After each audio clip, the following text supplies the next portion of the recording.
Today, we're talking about artificial intelligence. This incredible tool that promises to cure diseases, to solve some of our biggest problems. But what if that exact same tool could actually amplify our worst biases and create harms we never, ever intended? That's the tightrope we're walking. So, let's get right into it. The potential upside of AI is just staggering. Just try to imagine a tool that can sift through millions of research papers in a single day, right? And connect the dots in a way that would take a human scientist an entire lifetime to figure out. That's the kind of speed we're talking about here. The potential for breakthroughs at a pace we have never seen before. And look, this isn't just some abstract thing happening in a lab. In healthcare, AI is already on the front lines. It's helping doctors spot diseases, think cancer, earlier and with more accuracy than the human eye alone. We're talking about a technology that is literally saving lives right now, today.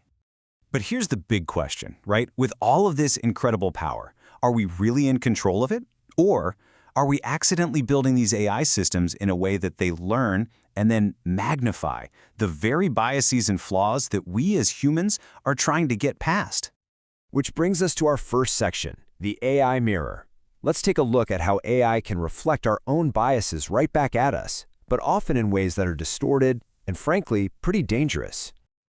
So, researchers have uncovered this really dangerous feedback loop. It all starts with human data. And let's be honest, our data always has our own subtle biases baked into it. The AI learns from this data, but it doesn't just stop there. No, it often amplifies that bias. And then when other people interact with this now more biased AI, it can actually start to change their beliefs, making them even more biased. It becomes this vicious cycle that just keeps feeding itself. And listen, this is not just a theory. As Dr. Moshe Glickman, one of the study's lead authors, puts it, the AI doesn't just reflect who we are, it actively changes us, and not always for the better. Okay, here is a perfect real-world example of this in action. So in one experiment, an AI was asked to generate images of financial managers, and, surprise, surprise, it overwhelmingly created pictures of white men. Then, human participants were shown these images, and their own biases were tested again. And the result? They were more likely to associate that job with white men than they were before. So you see, the AI didn't just show a stereotype, it actively made it stronger. So yeah, the data we feed these systems is a huge problem. But what about how we measure whether they're even successful? Well, that brings us to section 2, and this wild phenomenon known as the Cobra effect. The root of this problem comes down to a really simple but profound idea called Goodhart's law. It basically says that when a measure becomes the main target, it stops being a good measure of anything. Why? Because people, and algorithms, will figure out how to game the system to hit that target, even if it completely undermines the original goal. The classic story here is the Cobra effect. So the story goes that the British government in India wanted to get rid of all the dangerous cobras. So they offered a cash bounty for every dead one brought in. Seemed like a great metric, right? Well, pretty soon people realized they could make a lot more money by breeding cobras just to kill them for the bounty. Of course, when the government figured this out and canceled the whole program, the breeders just released all their now worthless snakes, and the cobra problem became way worse than it was in the first place. So, what's the lesson for AI here? Well, it's this. If we tell a system its only goal is, say, accuracy, it might achieve 99% accuracy on a test for a rare disease by simply predicting that nobody has the disease. See? It hits the target, but it's completely useless and potentially really dangerous in the real world. We get the exact same Cobra effect, just with code instead of snakes. Okay, so we know the problems. They're big. But what's actually being done to fix them?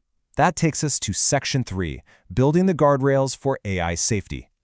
A huge part of the solution is something called AI risk management. And this is a really big shift. It's about moving past just debugging code and instead creating a formal, structured process to think through all the potential harms before a single line of code even gets deployed. And to make this a practical reality, the U.S. National Institute of Standards and Technology, or NIST, developed this risk management framework. It's basically a playbook for any organization building AI. As you can see, it's a whole cycle. It's centered on governing, with a culture that takes risks seriously, then mapping potential harms, measuring them, and finally managing them through action. So let's just quickly break down those 4 functions. Govern means you're creating a company culture where safety is everybody's priority, not just some afterthought. Map is all about brainstorming all the ways things could go sideways in the specific context where the AI is going to be used. Measure is where you figure out how likely and how severe those risks are. And finally, manage is about taking real concrete steps to fix the most serious issues. It's a continuous cycle, always improving. But there's a huge debate going on right now about the best way to actually build these guardrails. Think about it like a driving test. The EU's approach is more prescriptive. It's like a super detailed rulebook telling you exactly how to hold the steering wheel and when to check your mirrors. Big tech, on the other hand, prefers a performance-based approach. That's more like a driving test where they just say, look, just don't crash the car. We don't really care how you do it. It's a really fundamental disagreement. Should we regulate the process or just the outcome? And this whole debate over rules, it leads us to a much deeper, more philosophical question. And that's the focus of our fourth section.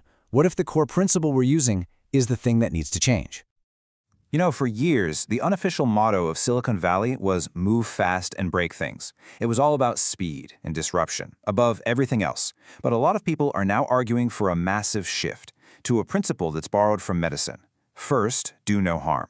And what that does is put the responsibilities squarely on the developers to prevent damage before it can ever happen. So what kind of harm are we actually talking about? Well, the technical term for it is algorithmic harm. And this covers all the unintended negative consequences that can ripple out from an AI system. We're talking about things like reinforcing discrimination in hiring or violating our privacy, even if the system wasn't intentionally designed to be evil. And the scale of these potential harms, it is massive. The NIST framework actually breaks it down into 3 big categories. There's harm to people, impacting our civil rights, our safety, our financial opportunities. Then there's harm to organizations, through security breaches or just destroying their reputation. And then there's harm to entire ecosystems, like the global financial system or even the planet itself. The stakes are incredibly high. Which brings us to our final section. If the risks are this big and the stakes are this high, who is actually responsible for solving this whole problem?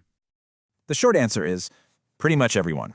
This is not just a problem for engineers to solve alone in a lab somewhere. To build responsible AI, you need a whole team. You need clinicians who understand the real-world stakes. You need ethicists to help navigate all the moral gray areas, policymakers, lawyers. But maybe most importantly, you have to include the voices of the communities who will actually be affected by these systems. Dr. David Hurwitz, writing about AI in the medical field, he just sums it up perfectly.